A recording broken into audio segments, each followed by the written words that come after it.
আজকে বেলে মাছ রান্না করব। আবার কেউ বাইলা মাছও বলে, আমরা আমার দেশি ভাষায় বাইলা মাছ বলে। আজকে রান্না করব। আমি আদা রসুন বাটা, মরিচের গুঁড়া, ধনিয়ার গুঁড়া আর হলুদ, মরিচ, কাঁচামরিচ, আমি একটা আলুও দিয়েছি, দিয়ে ভালো করে মেখে রান্না করব। আজকে এই বেলে মাছটা মেখেই রান্না করে বেশিরভাগ সময়, যেহেতু মাছটা একটু নরম টাইপের হয়। আমি হাতে ভালো করে চটকিয়ে মাছটা রান্না করব। কে কে এভাবে বেলে মাছ রান্না করে খান কমেন্টসে জানাতে ভুলবেন না কেউ। কিন্তু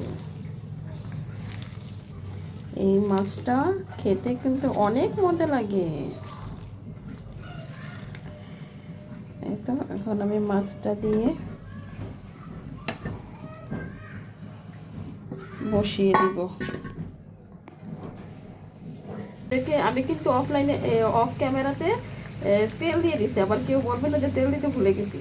তেল সব কিছু দিয়ে মেখে বসিয়ে দিয়েছি। বেলে মাছ রান্না করা হচ্ছে, প্রায় রান্না করা শেষ।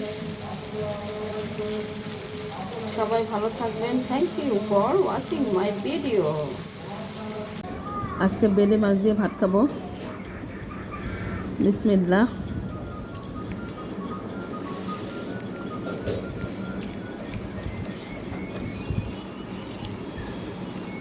আলহামদুলিল্লাহ, অনেক স্বাদ, অনেক মজা হয়েছে।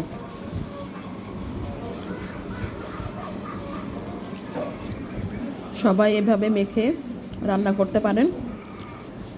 একটু তেলটা বেশি লাগে আর কি, কিন্তু তেলটা দিলেও ভালো লাগে। সবাই এভাবে রান্না করে খাবেন ইনশাল্লাহ। সবাই ভালো থাকবেন। আল্লাহ হাফিজ।